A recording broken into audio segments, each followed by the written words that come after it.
से आप इस इवेंट से जुड़े हैं उसके बारे में थोड़ा बताएं। मैं एक्चुअली बिल्कुल भी जुड़ी नहीं हूँ, मैं एज एन ऑडियंस आई हूँ बिकॉज एक्चुअली मैंने पोस्ट देखा था फेसबुक पे कि ऐसा कोई फेस्टिवल चल रहा है and I didn't really know anything about it and I got to know that Mukesh sir is actually organising it. तो मैंने इनफैक्ट अभी यहाँ पे आके पूछा कि एग्जैक्टली इवेंट्स क्या है, क्या हो रहा है, and then she told me कि it's a platform for normal audience to experience theatre. तो आई थिंक मैं when I was acting I always wanted to do theatre, पर मुझ में उतने गट्स थे ही नहीं कि मैं लोगों के सामने परफॉर्म कर पाऊँ, और अभी भी नहीं है। मतलब मुझे अगर आप बोलो कि लाइव ऑडियंस के सामने कुछ बोलना है, मेरे हाथ ठंडे हो जाते हैं। तो I think for people like me who want to do something and who wants to be a part of such an environment, तो ऐसे इवेंट्स पे ना क्या होता है कि आप लोगों को देखते परफॉर्म करते हुए, आप उनको सुनते, तो आप में थोड़ी हिम्मत आती है कि आप भी शायद एक स्टेप लो उसके towards it. So I think it's a good initiative है।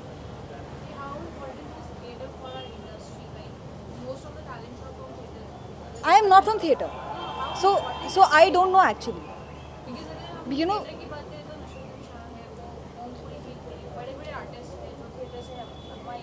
हाँ, आई थिंक इट्स आर्ट्स और क्रिएटिव्स ऐसी चीज़ है कि आप हाय कि if you are from theatre it always helps you as an actor to develop your skills, but even being behind the camera is has its own, I don't know, I can't say anything because I've never done theatre, so I really don't know. I'm not the right person to say anything about it. मैं तो मतलब मैं बहुत ही गंदी actor हुई theatre में, but of course यार I would want to, because मुझे स्टेज फ्राइटनेस है, तो I think I would want to overcome that someday.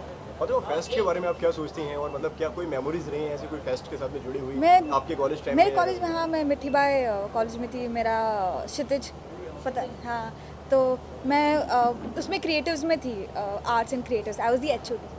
तो for me festivals are very special because मैंने कॉलेज कभी अटेंड नहीं किया, मैं 12th के बाद ड्रॉप आउट हो गई थी, तो मैं कॉलेज सिर्फ फेस्टिवल के लिए जाती थी and I met amazing people there. I think all my friends I've met them through the festival. नहीं यार, फिलहाल तो नहीं है। I'm reading scripts, I'm meeting people, but nothing as of now. Honestly मुझे कभी अपेक्षा नहीं थी कि मैं कभी कैमरा के इस तरफ होंगी इस तरह के इवेंट पर। कॉलेज में हम हमेशा उस तरफ पे रहे हैं, तो मेरे लिए पहला एक्सपीरियंस है जहाँ पर आई फील वेरी ऑनर्ड कि मुकेश ने हमें ये मौका दिया। Also because you feel like when I was in college हमें मौका इतना मिला नहीं था। पहली बात तो मैं बैंगलोर से थी, तो उधर एक्सपोजर पहले कम था, अब तो थिएटर बहुत बड़ा है उधर। But it's people like Mukesh जो टैलेंट को एक मौका देना चाहते हैं, एक तरह की एक सीढ़ी बन जाती है आपके लिए जिससे आप आगे बढ़ सके अपने करियर में।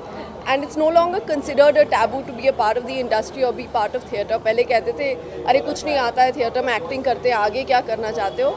And now when you talk about theatre and movies people really look up to you. So I feel like Mukesh जैसे लोग हैं जो हमें इतना प्राउड फील कराते हैं कि हम इस फील्ड का हिस्सा हैं।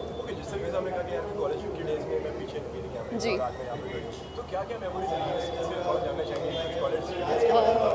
कॉलेज में एक्चुअली मैं एक्टिंग से ज़्यादा डायरेक्ट करती थी प्लेस को। तो चाहे वो स्कूल में था, मुझे याद है जब मैं 10th स्टैंडर्ड में थी तो हमारे सीनियर्स का एक फेयरवेल था एंड हमने देवदास पे एक स्पूफ किया था। तो वो एक बहुत बड़ी बात थी at that point. That was the first time I directed something and it was hilarious. So I really enjoyed doing that. मुझे हमेशा लगता था कि मैं फ़ोटोग्राफ़र बनूंगी या उस तरह से कुछ किसी तरह से जुड़ूंगी इंडस्ट्री से, not as an actor. But पापा ने मुझे कह दिया बेटा फोटोग्राफी का कोर्स बहुत महंगा है, खुद पैसे कमाओ खुद कर लो, ये बोला गया था मुझे। Obviously belong to a simple middle class family, but when I started shooting my second film in Canada, मुझे याद है मैं मलेशिया गई थी और मैंने एक चीज़ खरीदी थी अपने लिए, वो था एक DSLR। And now my brothers taken it forward and he is using it. वो फोटोग्राफी कर रहे हैं, वो थिएटर का बहुत बड़ा हिस्सा है बैंगलोर में। तो I feel very proud just being here. Theatre festival है, इसके बारे में थोड़ा बताइए, आप किस तरीके से जुड़े? मुझे ऐसा लगता है कि हिंदी फिल्म में आजकल जो ट्रांसफॉर्मेशन आया है वो लार्जली इसलिए आया है कि apart from the leading actors, जो कैरेक्टर एक्टर्स हैं उनको ज़्यादातर थिएटर से लिया जा रहा है। इससे एक फ़र्क आ गया है, क्योंकि आमतौर पर हम लोग जो हैं सिर्फ स्टॉक कैरेक्टर्स को लेते थे, सिर्फ मेन एक्टर्स पर कंसंट्रेट करते थे, और अगर कमेडियन है तो ये करेंगे, और अगर वो अब जो है वो बिल्कुल माहौल बदल गया है, क्योंकि जो कास्टिंग डायरेक्टर के आने की वजह से ये पूरा माहौल बदल गया है। थिएटर फेस्टिवल होना मेरे हिसाब से एक बहुत बड़ी बात है, और मैं खिड़कियाँ को बहुत मुबारकबाद देती हूँ, क्योंकि इस तरह से आप इनकरेज करते हैं उन एक्टर्स को जिनको बाकायदा तौर पर ट्रेनिंग मिली है एक्टिंग में। और हमारे पास बहुत ज़रूरी है कि जितने भी थिएटर फेस्टिवल्स हो सकें उतने हों। आज की शाम ख़ास इसलिए भी है क्योंकि ये ओमपुरी जी के नाम पर है, और ओमपुरी जैसे भी जानते हैं कि हिंदुस्तान के बेहतरीन अदाकारों में से थे, और थिएटर से उनका ताल्लुक़ रहा था। वो NST के स्टूडेंट थे। जब मैंने पहली बार ओमपुरी को देखा था तो एक नाटक में ही देखा था, और मैं उनसे बहुत मुतासिर हुई थी। मैं मुबारकबाद देती हूँ मुकेश को और खिड़कियों को कि उन्होंने ये फेस्टिवल रखा है ओमपुरी जी के नाम पर।